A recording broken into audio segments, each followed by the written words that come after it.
Mga kababayan, hindi pababayaan. Kahit anong oras, kahit anong panahon, sa sakuna at krisis, may tol kang maaasahan. Usapang tol, usapang tol. Senador Francis Tolentino, Senador Francis Tolentino, tol ng bawat Pilipino. Trabaho baka mo, tutok lang dito sa Usapang Tol. Usapang Tol, Usapang Tol.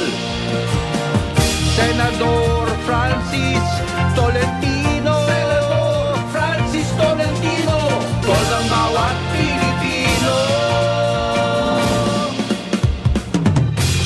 Magandang umaga po Luzon, Visayas at Mindanao. Ngayon po ay ika-13 sa buwang ito ng Hunyo taong 2024. Ngayon po ay araw ng Miyerkules at araw ng Huwebes. At ako pong muli ang inyong lingkod, Cecil Villarosa, para sa isa na lamang edisyon ng programang Usapang Tol. Makakasama natin siyempre maya-maya lang, wala pong iba kundi ang tol ng bawat Pilipino. Senator Francis Tol Tolentino, tayo po ay live na nasusubaybayan sa iba't ibang panig po ng bansa sa pamagitan po yan ng mga regional station ng DWIZ at syempre maging sa iba't ibang panig po ng mundo. Kaya yung mga kababayan nating OFW, pwede po kayong mag-tune in sa ating palatuntunan sa pamagitan po yan ng mga online accounts ng DWIZ 882. At syempre tayo po ay simulcast live din sa Aliw TV Channel 23. Pwede po kayong sumama sa ating talakayan ngayong umagang ito sa pamagitan po ng pagkapadala ng komento sa aming Facebook page o kaya po sa aming text line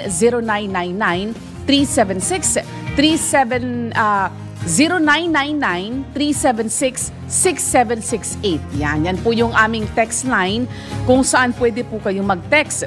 Kahapon po, ay pinagdiwa nga po sa iba't ibang panig ng bansa yung ating Independence Day. Iba't ibang mode of celebration yung ating nasaksihan kahapon. Siyempre, nariyan po yung traditional flag raising ceremony at yung pag-aalay ng bulaklak sa iba't ibang mga panig po ng bansa. At pinangunahan nga po kahapon ni Pangulong Bongbong Marcos yung seremonya sa Rizal Park. At si Senator Tol, nakibahagi naman po doon sa ginanap na seremonya kahapon sa Quezon Province Capitol Grounds. Kasama niya po doon si Governor Helen Tan. Yan, sila po ay nag-alay ng bulaklak sa bantayog po ni Dr. Jose Rizal at dumalo rin po si Senator Tol sa idinaos na Quezon Province Peace Summit 2024. Pagkatapos po doon sa Quezon, diretso naman po si Senate Majority Floor Leader Senator Tol sa pagbubukas ng Mega Job Fair sa San Jose del Monte, Bulacan. Nagtungo rin po sa Heritage Museum sa May Kawayan, Bulacan bago po tumulak sa Digos City bilang panauhing pandangal sa idinaos naman pong Gabi ng Parangal 2024 sa nasabing lungsod. Ayan. Sunod-sunod yung mga aktibidad ni Senator Tol. At kaugnay pa rin po ng naging selebrasyon ng Independence Day kahapon. Ang binabanggit po ni Pangulong Marcos, yan, kanyang binigyang diin yung tunay na diwa ng kalayaan. At yan daw po ay nakikita sa bawat Pilipino na patas na lumalaban po sa araw-araw. Ngayong umaga po ay ating tatalakayin yun pa rin ating ginagawang pagbabantay doon sa ating mga kababayan apektado po ng pagputok ng Bulkang Kanlaon. Kasi no isang araw pala, nagpatupad po ng nagpatupad pala ulit ng forced evacuation. Kasi umagos ulit yung lahar doon sa bayan ng La Castellana. So malaman natin mamaya, direkta mula doon sa alkalde ng La Castellana, kung nadagdagan ba yung mga evacuees dyan sa kanilang bayan. At kahapon ang binabanggit po ni DOH Secretary Ted Herbosa sa panayam po ng programang Usapang Tol, kanila nang sinusuri yung water sampling sa Negros Occidental para makita yung kung kontaminado ba yung water sources doon sa Negros Occidental, kasunod nga po ng pagputok ng Bulkang Kanlaon. At nakahanda rin po ang kagawaran, o baka nakapagpadala na sila nung nung aquatab. Yan. Na pagka yan po ay hinulog sa tubig, yun, magiging malinis na, pwede na pong inumin. Yun, yung isang tableta raw po nun, kayang makapaglinis ng hanggang 4 liters ng tubig. Yun, kasi bagamat nakapagpadala na po yung OCD ng water filtration equipment, kaya po yan mag-produce ng hanggang 50,000 liters ng tubig araw-araw. Kaya lang, nasa 7 evacuation center yung nandoon sa Negros ngayon na tinutuluyan ng ating mga kababayang apektado ng pagputok ng kanlaon, hiwa-hiwalay pa. So baka hindi enough yung water filtration equipment, kaya mainam po yung karagdagang aquatab na ipapadala ng DOH doon po sa Negros Occidental. Anyway, malaman po natin mamaya sa panayam po sa La Castellana Mayor Mangilimutan yung update po doon sa kanilang lugar. At kaninang alauna uno ng madaling araw, yun palang Sarangani at Davao Region, iniyanig po ng lindol. Batay po yan sa inilabas na earthquake information ng PHIVOLCS na italaba, medyo moderate. Moderate itong ganito kalakas na lindol, magnitude 5.7 sa karagatan ng Balut Island, Davao Occidental. Tectonic yung origin ng lindol at naitala po ang intensity 2 sa napagyanig sa Glan at Malungon, Sarangani Province. Intensity 1 naman sa Digo City, Davao del Sur, Nabunturan, Davao de Oro, Kiamba, Sarangani Province at sa mga bayan ng Tambakan at Tibolisa, South Cotabato. Ayan, ipinapakita po namin ngayon sa screen yung eksaktong lokasyon po ng naging pagyanig, lindol, kaninang madaling araw, na may lakas nga pong 5.7 magnitude. Anyway, bago po tayo lumalim sa ating talakayan ngayong umagang ito, puntahan na muna natin po ang ating mga headlines. Mga malalaking balita, pinag-uusapan, mga balitang bagong-bago sa DWIZ Headlines.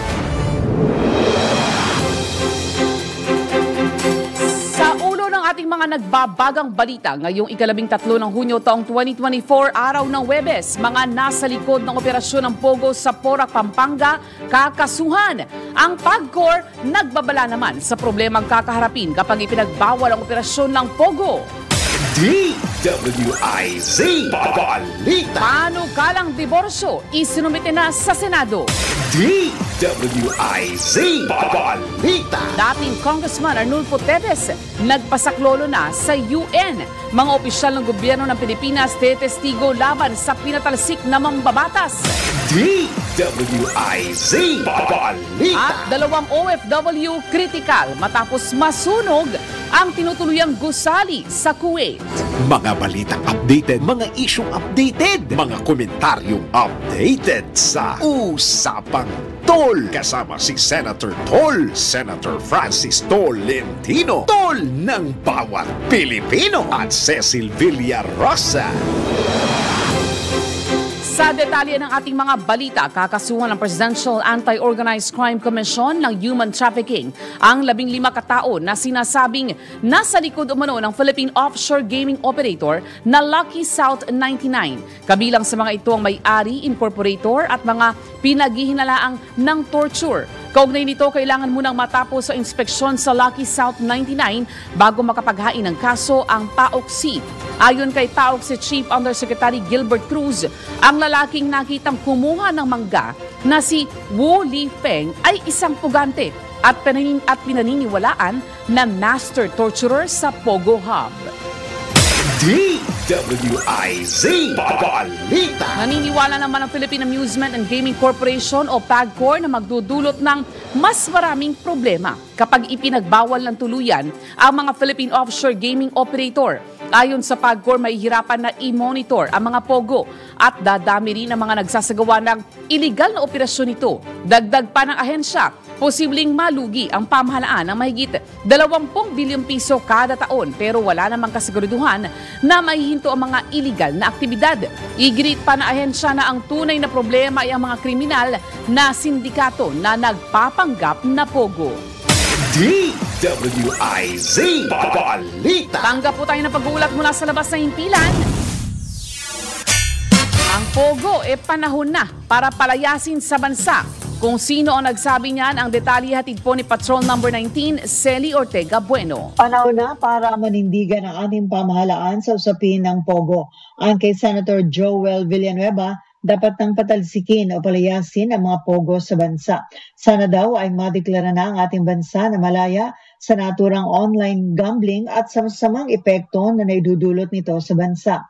Git ni Villanueva, talamak pa rin ang mga illegal na operasyon ng Pogo at marami pa rin sa mga ito ay nasasangkot sa mga krimen tulad ng kidnapping, prostitution at kamakailan ay scams at malawakang money laundering activities. Hinimok ni Villanueva ang mga kasamahang senador na suportahan ang nakabimbing committee report na nagsusulong ng pagban sa Pogo sa bansa at gayon din suportahan ang agarang pagpasa ng kanyang inihain na panukalang batas. Ito yung Senate Bill number 1281 o Anti-Online Gambling Act. Layunin ng panukalang batas na ipagbawal ang lahat ng uri ng online gambling sa Pilipinas. Ito sa Patrol 19, Celi Ortega Bueno, para sa impilang metodong lakas sa DWIZ. Nagbabalita ng tama, naglilingkod ng tama. DWIZ Balita. Sa iba pang mga balita na isumite na sa Senado ang inaprubahang House Bill 9349 o ang Absolute Divorce Bill. Ito ay ayon sa pangunahing mayakda na si Albay 1st District Representative Ed Silagman. Batayan niya sa liham na may petsang June 10, 2024 na ipadala na ni House Secretary General Reginald Velasco kay Senate President Cheese Escudero ang panukala. DWIZ Balita. Nagpasaklolo naman si dating Congressman Arnulfo Teves Jr. sa United Nations at mga human rights organization. Batay ito sa nakasaad sa kumakalat na liham online na pinaniniwalaan na galing sa pinatalsik na mambabatas. Sa nabanggit na liham, hinikayat umano ni dating Congressman Teves ang UN, Amnesty International at maging si Pope Francis para tingnan ang kanyang sitwasyon bilang isang biktima ng political persecution. Mali umano mga akusasyon laban sa kanya at itinuturing na rin siyang may sala bago pa siya maharap sa paglilitis. DWIZ Balita. Sa tuloy pa ring balita, testigo nakalipas at kasalukuyang mga opisyal ng gobyerno sa extradition case laban kay dating Negros Oriental Representative Arnulfo Teves Jr. sa Timor-Leste. Ayon kay Justice Undersecretary Raul Vasquez, testigo sina dating Supreme Court Associate Justice Francis Hardeleza, Bureau of Correction Director General Pio Gregorio Catapang Jr., gayon din si National Amnesty Commission Chairperson Leia Tanodra Armamento at Presidential Human Rights Committee Undersecretary Nonoy Catura. Paliwanag ni Vasquez, magasalita sila laban sa aligasyon na hindi maayos na human rights protection sa Pilipinas, kakulangan sa patas na pagdinig, banta sa seguridad at pinangangambahang torture. DWIZ Balita. Critical naman ang kondisyon ng dalawang Pilipino matapos madamay ang tinutuluyang gusali sa sunog sa Mangaf, Southern Kuwait. Ayon kay OWA Administrator Arnel Ignacio, nasa ICU ngayon ng Adan Hospital o Adan Hospital sina Julio Cabrera Montemayor at Michael Dizon. Nabatid na mga nagbalik Kuwait ang dalawang OFW at nagtatrabaho bilang foreman at engineer. Batay sa ulat, sumampa na sa 49 ang mga nasawi sa sunog habang mahigit 40 iba pa ang sugatan. DWIZ Balita. Report po muli mula sa labas ng impilan.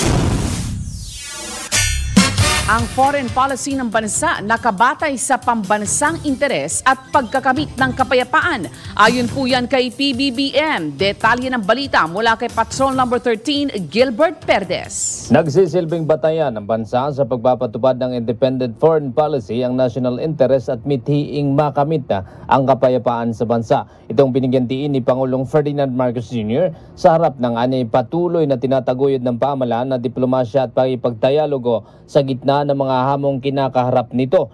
Sabi naman ng Presidente, build bridges approach ang pinatutupad ng kanyang administrasyon sa iba't ibang anyo ng advokasya na may kinalaman sa kapayapaan, economic development at iba pang larangan. Kaugnay nito, ipatuloy anyang paghusayin pa ng Pilipinas ang pakipag-ugnayan sa mga bilateral, regional at multilateral partners nito sa harap ng paninindigang ang mga Pilipino ay hindi raw sumusuko sa anumang hamon. Patrol 13, Gilbert Perdes para sa Impilang May Todong Lakas, DWIZ, nagbabalita ng tama, naglilingkod ng tama. DWIZ Balita. Isa pang report. Ang NBI at Philippine Coast Guard nakatakdang lumagda ng isang Memorandum of Agreement. Kung tungkol saan yan, malalaman natin mula kay Patrol number 17, Jopel Peleño. Nakatakdang lumagda ng isang kasunduan ang National Bureau of Investigation o NBI at ang Philippine Coast Guard o PCG. Isasagawa ang Memorandum of Agreement o MOA signing ng dalawang ahensya ngayong araw sa NBI Conference Room, Penthouse VTech Tower sa Araneta Avenue, Quezon City. Pangungunahan ang MOA signing ng mga matataas na opisyal ng NBI at PCG. Layo nito na mapaigting ang mga ikinakasang hakbangin ng dalawang law enforcement agency laban sa mga iligal na aktibidad sa mga coastal area ng bansa. Ito si Patrol 17 Chopel Peleño para sa Impilang May Todong Lakas, DWIZ, nagbabalita ng tama, naglilingkod ng tama. DWIZ Balita. Maraming salamat sa report mong yan, Jopel Peleño. Oy, yung LTFRB pala, nabalitaan niyo po no, yung babae na pinababa po ng PUV dahil sa issue ng kanyang timbang. Yung LTFRB ay naglabas po ng pahayag, bawal yung body shaming at diskriminasyon sa mga public utility vehicle. Yan po ay paalala ng LTFRB matapos nga pong mapaulat yung pwersahang pagpababa sa isang babaeng pasahero ng jeepney sa Parañaque City dahil sa kanyang timbang.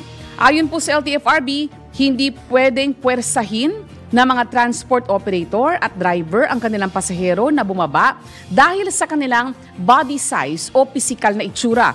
Labag umano yan sa pulisiya ng ahensya. At eto pa, hindi rin po pwedeng singilin ng PUV ng doble o triple ng pamasahe yung pasahero dahil dun sa kanyang pisikal na pangatawan.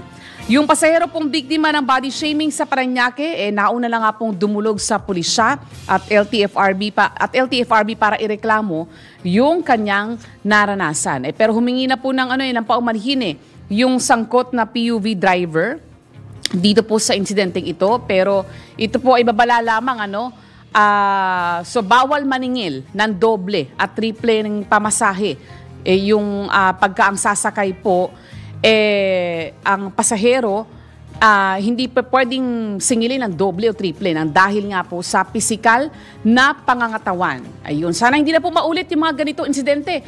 We believe ito naman po ay isolated case kasi marami naman po sa ating mga kababayan na mga jeepney operator at driver, yung iba nga po sa kanila maawain diba? Minsan kahit wala pa nga pong pambayad ng pamasahe, yung iba sa kanila, kumbaga naaawa at pinapayagan yung pasahero. Yun. Sana hindi na lang po maulit yung mga ganitong insidente ng body shaming at discrimination. Magbabalik po ang ating palatuntunan ng oras po sa buong Pilipinas. Ganap ng 6:24 ng umaga. Nagbabalik po muli ang programang Usapang Tol. Naku, marami palang nakamonitor sa ating mga kababayan. Meron po from Zambales, nandoon si Tristan Wyatt at si Ma'am Angel Aika watching from Davao via Facebook Live. Nandiyan si Senator Tol sa Davao, particularly sa Digos. At ito na nga po yung ating pinag-uusapan kanina. Meron pong ipinatupad ulit na forced evacuation doon po sa bayan ng La Castellana dahil pa rin po doon sa issue ng pag-aagos ng lahar noong isang araw. At yun pong mga health officials, puspusa na rin po para maiwasan yung pagkalat ng outbreak ng sakit sa mga evacuation center. Pero mukhang may mga report na rin po na natatanggap ang mga health authorities na meron ng nakakaranas ng respiratory ailment. Epekto po yan nung kanilang nalanghap na ashfall at yung pagkakalantad doon sa asupre, no, na ibinuga ng Bulkang Kanlaon. Kaugnay po niyan, makakasama natin pong muli sa ating programa ngayong umaga ang alkalde po ng bayan ng La Castellana sa Negros Occidental. Wala pong iba kundi si Mayor Rumila Mangilimutan. Good morning po, Mayor Mangilimutan. Good morning, ma'am. Good morning po sa nakikinig at good morning po kay Senator Francis. Naku, pasensya na po, napakaaga ma'am, pero pinaunlakan niyo po ang aming panayam. Una ma'am, kamustahin po muna namin yung lagay ng ating mga kababayan sa mga evacuation center. Nadagdagan po ba sila? Kasunod po nung insidente ulit ng isang araw? Opo, yung ating mga evacuees tumaas po ng 1,400 plus. 1,500 plus. Hindi ko lang man yung exact kasi kahapon meron din pumasok. At 4,000 plus individuals. Individuals, okay po. So ilan na po lahat ang kabuuan, ma'am? Yung kabuuan, yun po, 1,000 plus na families at saka 4,000 plus individuals. Okay. Naku, marami na po ito. Ano? Ito pong mga evacuees ay mahirap pa pong pabalikin doon sa kanilang mga tahanan kasi kumbaga very strict pa po yung alert level 2 pa po. Implemented pa po yung 4-kilometer permanent danger zone. Kaya hindi pa po sila pwedeng pauwiin, Mayor? Delikado pa po. Kahapon, meron na tayong pinauwi yung unang mga evacuees natin. Yung sa pina-evacuate natin dahil sa ashfall at saka tepra, yung maliliit na bato.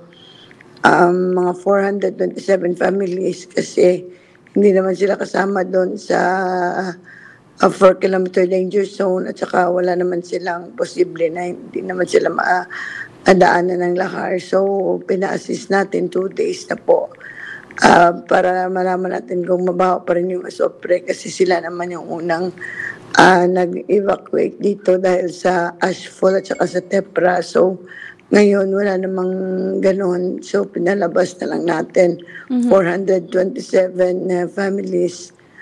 1,362 individuals. Barangay Mansalanang.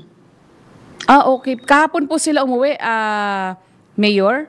Ito pong... Yes, yung mga unang nag-evacuate. Pero sa ngayon, dahil alert level 2, strict ang prohibition lang is 4-kilometer danger zone. At saka yung mga areas na madaanan ng lahar, especially those living near the creek na madadaanan po ng lahar. Pero yun po ay na-confirm na natin kung nasa labas nga po nung permanent danger zone, Mayor. Yes po, kasi Mansalanaw nasa 7 to 10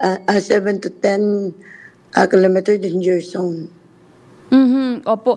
May report po kahapon, Mayor, si Dr. Girly Pinongan ng Negros Occidental Provincial Health Office. May mga dumaranas na raw po ng respiratory ailments. Ayan, nasa linya na rin po ng ating komunikasyon si Senator Francis Tol. Good morning po, Senator. Ay, pasensya na, Mayor. Di ko kayo makaharap dyan kasi nasa Davao ako. Pabalik na ako sa airport, pa Manila na kasi si Mayor ba to sa La Castellana? Opo. Si Mayor Mangilimutan po ang ating kasama ngayong umaga, Mayor, Senator Tol. papunta ako ng Manila kasi pipirmahan ni Presidente mamaya yung Negros Island Region. Yes ito po. yung bagong Good morning, batas Senator. Na makakatulong din sa lugar ninyo, sa Negros Occidental, Negros Oriental at sa Siquijor. So, kaya nagmamadali ako ngayon. Punta na. Buhat na sa airport para makabalik sa Manila. Pero kayo dyan, siguro kahapon kausap namin si Secretary Herbosa. Siguro mapaliwanag ni Cecil kung ano yung mga napag-usapan, Mayor, tungkol doon sa magiging tulong ng Department of Health. Nakalampag na namin yung Department of Health kahapon. Yes po, Senator, pero sa totoo lang po, yung pangamba ko po, yung mga barangay na for recovery yung sa mga pananim namin kasi grabe yung almost na mga pananim ng mga farmers natin sa upper barangay, ubos lahat na sunog. Naku. So, Mayor, iaano rin natin yan sa Department of Agriculture kung anong intervention nila. So, in the meantime siguro, ang atin munang asikasuhin ay yung health concerns ng ating mga kababayan din, Mayor. Yes po, Senator, yung DOH po, nandito po sila at saka nagbigay na rin po sila ng mga personnel sa mga, I think it's 21 personnel and staff with doctors na nagstay dito simula kahapon at saka mga gamot.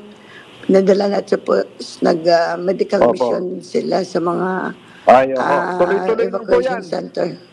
Tuloy-tuloy lang po yan at pinangako po yan ni Secretary Herbosa. Palagay ko pati ang Malacanang papunta na dyan soon. So, Mayor, konting ingat lang kayo ulit at kasama niyo po ako, kasama ni Senator Tolentino dyan sa efforts para dyan, Mayor. Thank you po, Senator. Thank you po sa lahat-lahat na tumulong.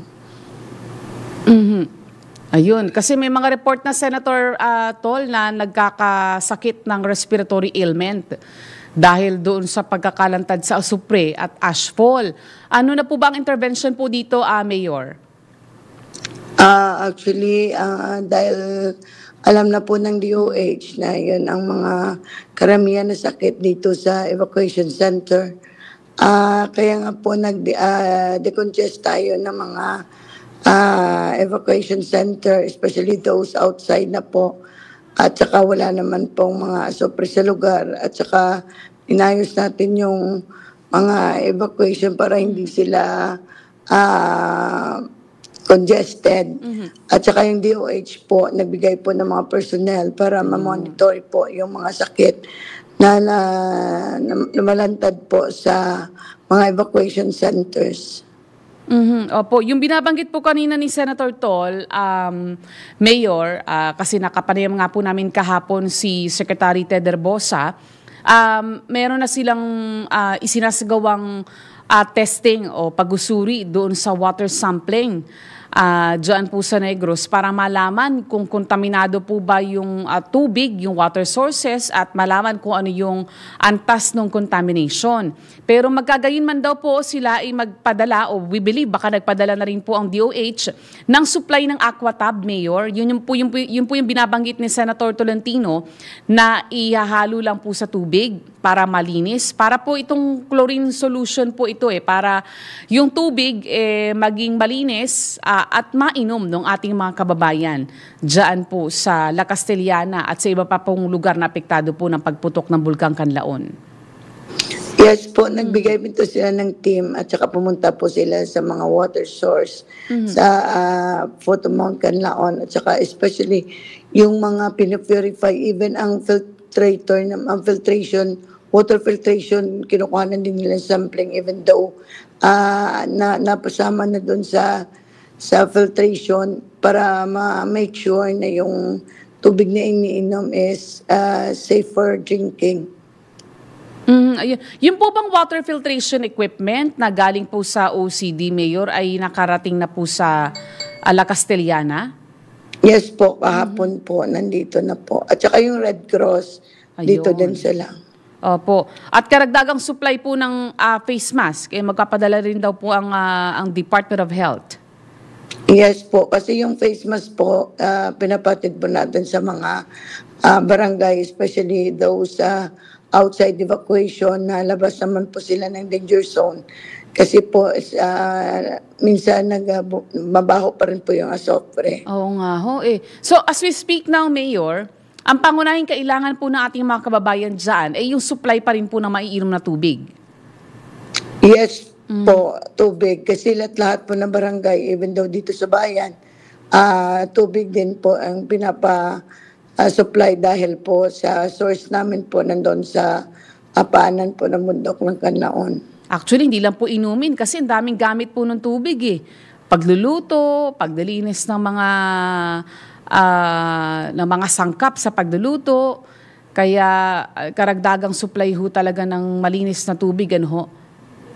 Yes po. At saka yung sa center, especially doon sa evacuation centers. Gamot. Kasi limited. Go ahead po, ma'am. Kasi po limited po yung ng tubig dahil napakadami po ng mga tao doon sa evacuation center. So that is why nag-strategize tayo. Bumili po tayo ng mga containers na para pampaligo at saka supplyan po ng water tanks. Yung pong sa aspeto naman po ng medical supply, Mayor, ganitong may mga report na po na dumaranas ng respiratory ailment, sakit sa lalamunan at allergy, gawa po ng ashfall at ng asupre. Ang PHO po, nagpadala po si Gov ng mga doctors din na nag-konsulta at saka namigay po din sila ng gamot. Depende po sa mga gamot na na-request po para po sa mga illness na nasusuri po nila doon or nakonsulta po nila sa evacuation centers. Okay po. Mayor, yun pong pangailangan ng ating mga kababayan dyan sa mga evacuation center. Bukod po sa malinis na inuming tubig, pagkain, ano pa po ang kailangan nila? Relief goods, hygiene kits, Mayor? Dito po well supplied naman po sila.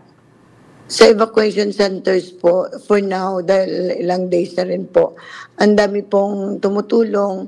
Tapos yung pagkain na kinakain nila everyday kasi yung mga food packs nila, hindi po namin pinapaluto sa kanila. Meron po tayong community kitchen. Okay. At saka everyday po, nagpapaluto po ako ng pagkain. Tapos yung mga binibigay na bigas, kasi almost 30 sacks of rice everyday yung niluluto natin. So, nagpalabas po kami ng pera para ipakain sa kanila. At saka yung mga food packs, like yesterday, yung mga food packs na binigay, pinabaon ko po doon sa mga families papunta. At saka yung mga food packs, tiniterno, yung kumbaga paparihas para walang inggitan po. At saka yung mga ibang mga goods na binibigay po dito ng mga private at saka NGOs or even LGUs na tumulong sa akin, Philem Mayors ko. Yung mga, like for example, hindi naman buo sa isang barangay, yung mga household. So, pinacentralize po ng DSWD dito sa LGU para po lahat po paparehas po yung matanggap na mga kinakailangan. Pero for now, kaya pa naman ng LGU na magpakain at saka yung mga bigas po na binigay po ng mga LGU at saka ibang NGOs po na hindi pa po na-repack, yun pong ginagamit namin na pangluto na bigas for everyday na kinakain po ng ating mga evacuees. Lastly, Mayor, ano po ba ang lagay ng panahon dyan ngayon sa Negros? Kasi baka pag umulan, andyan na naman po yung banta ng lahar flow. Actually, yun ang ginawa po natin na nagpa-force evacuation po tayo kasi nung first and second day ng lahar, yung iba po hindi po susunod. So, nagipag-usap po tayo sa OCD, sa DILG para matulungan po tayo ng mga barangay at saka yung sa PNP, sa Army for force evacuation para ma-make sure po natin na yung mga bahay doon sa lahar areas at saka critical areas doon sa danger zone, especially those on the permanent danger zone, which is few houses naman. At saka nakuha po namin. Yung akin lang paano sa mga kababayan ko po na una-una, dapat mag-pray po tayo na mabalik na po yung activity ng Mount Canlaon. Pangalawa po, sana maintindihan po nila, especially doon sa mga tulong, kasi meron pong marami pong tulong pero hindi naman po everyday na uuwi na or ma-stop na. Everyday po nag-aantay po tayo at saka dapat meron po tayong preposition kasi meron po ma'am na nagre-reklamo, especially daw sa outside ng evacuation center na hindi po daw sila Ayun. inasikaso ng DSWD, ng DOH, ng LGU. At saka po, sometimes may nagbibigay na mga tulong, pinapasecure lang po natin kasi hindi natin alam na baka po may poison or may mga expired date sometimes, at saka yung mga binibigay ng mga tubig na hindi safe, parang ganun. So, that's why nag-advise po tayo na sana hindi naman yung i-grab yung opportunity na maghingi ng donation kasi hindi naman po fiesta yung pagputok, it's crisis at saka everyday po tayo nag-aalala. Apo. So dapat po meron po tayong preposition para dito at saka Correct. lahat-lahat naman po na naapektuhan ginagawan po ng LGU ng paraan, especially those agencies na tumutulong dito sa La Castellana. At sana po this is the time na magtulungan, hindi Apo. po time na mag-blame sa isa't isa at Yes, saka opo. hindi po dapat Magulangan, mag-inggitan, especially inggitan, daw opo. sa tulong. Aha. And for those naman, kasi meron Tama tayong po. issues dito na bakit daw pinapa-centralize yung tulong. Kasi po ma'am, kami napapasalamat po ako sa mga na tumutulong. But sometimes there are those people grabbing the opportunity for this eruption na nanghihingi po ng donation na hindi naman po talaga sila yung mga apektado. So I hope na they will understand the situation and then the stand of the LGU that will just want to secure our people, and at the same time we want that the nation will go to the proper person kung sino ba talaga yung dapat matutulungan. Yan po ay crisis situation. Very well said po, Mayor. Patuloy po kaming aantabay dito po sa programang Usapang Tol. Gaya po na nabanggit kanina ni Senator Francis Tolentino. Kami po ay patuloy na aagapay po dito po sa aming programa. Maraming salamat po, Mayor Mangilimutan.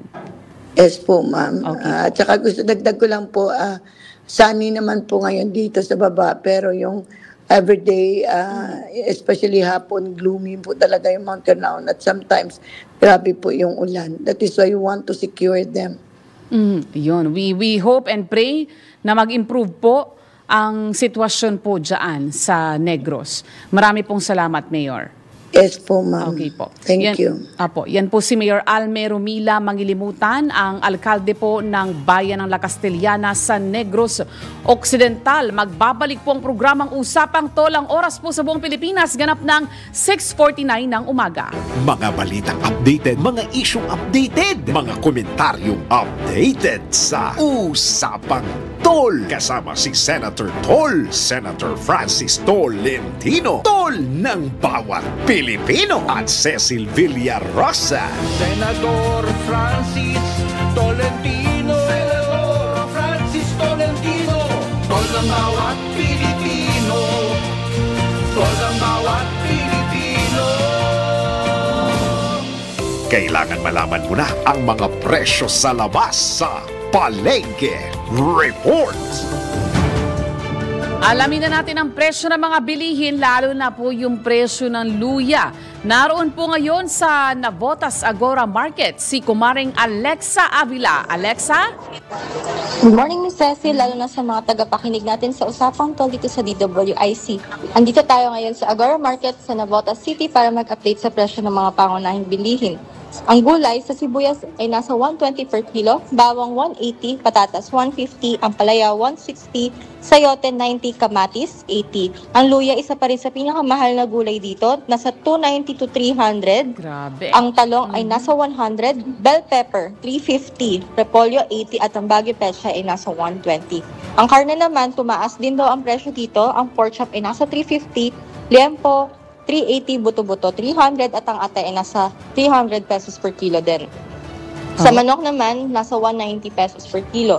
Ang galunggong at bangus ay nasa 180, tulingan 140, tilapia 140 to 150, ang halaan at tulya nasa 180 to 200, yellowfin 160, talakitok 200 at ang lapu-lapu ay nasa 200. Miss Cecil? Yes, ito na ngayon ang susunod nating katanungan, Alexa, no? Actually, medyo talaga mahal pa rin yung luya, no? 290 dyan hanggang 300 pesos. Sino naman ang maswerteng tumanggap, Alexa? ng Sentol token ngayong umagang ito? Kasama ko po ngayon si Kuya Robin Bisaya. Katindara siya ng isda dito sa Navotas Agora Market. Good morning po, Kuya Robin. Good morning po. Ayan. Suot nyo na yata yung t-shirt ni Sentol. Okay. Ayan, suot na pala. Bagay na bagay sa inyo, Kuyang Robin. Kamusta naman ang benta ngayong umaga?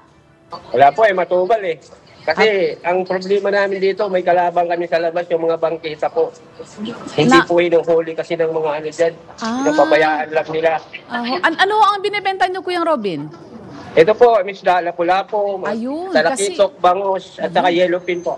Kasi nasa Navotas kayo. Nagmahal ba o nagmura ang presyo ng mga isda ho? Yung mura lang po ngayon, yung mga galunggong, ang mura ngayon, galunggong, pero yung mga isdang bato, mga galunggong. Magkano ho dyan ang galunggong? Kasi sa ibang palengke na aming inikutan, nasa 300. Dito, umaabot na lang po sa 120 ang kilo. 120? Galunggong? Opo. Aba, ang mura nga dyan. Kasi ngayon, season ng galunggong ngayon Ayun. Kasi sa ibang mga palengke ho na iniikutan hindi nagbabago presyo pag malayo. Pag malayong lugar. Sa amin kasi malapit kami sa Fishport. Ayun, 120 pala. Ang layo ng diferensya. Ayun. Aba, sige po, maraming salamat Sir Robin. At maaga pa naman, we expect na marami pa pong magtutungo dyan sa Navotas Agora Market at mamimili po sa inyo ngayong umaga. Marami pong salamat Sir Robin. Thank you. Yan po si Sir Robin Bisaya mula po sa Navotas Agora Market. At Alexa, maraming salamat. Yes, Alexa? Ayan. Yung presyo ng luya may mahal pa rin, mahal ho doon, 290 pesos hanggang 300 pesos ang presyo po ng kada kilo. Anyway, bago po tayo tuluyang magpaalam, puntahan na po muna natin ang mahalagang mensahe mula po kay Sir D. Edgard Cabangon, ang chairman po ng Aliw Broadcasting Corporation. A call to live and share. Words of comfort, lovingly and truthfully communicated, are the oldest therapy known to us. Think good. Thank God. Thank God. Have a great day ahead. God bless you. At subayin niyo po ang isang oras na balitaan at talakayan ngayong umagang ito dito po sa programang Usapang Tol. Sa ngalan po ni Senator Francis Tol Tolentino, ako po yung lingkod, Cecil Villarosa. Antabayanan ang susunod na programang Pasada Balita kasama si Kuyang Johnny Bañez. Senador Francis Tolentino, Senador Francis Tolentino, tol ng bawat Pilipino, tol ng bawat Pilipino. Trabaho ba ang hanap mo? Mga isyung napapanahon, opinyon at diskusyon, turismo, negosyo, isang oras na hitik sa impormasyon. Ang bawat umaga mo, magbabago sa Usapang Tol. Kasama sina Senator Francis Tol Tolentino at Cecil Villarosa. Lunes hanggang Biyernes, alas 6 ng umaga. Dito lang sa DWIZ. Nagbabalita ng tama, naglilingkod ng tama. Tol ng bawat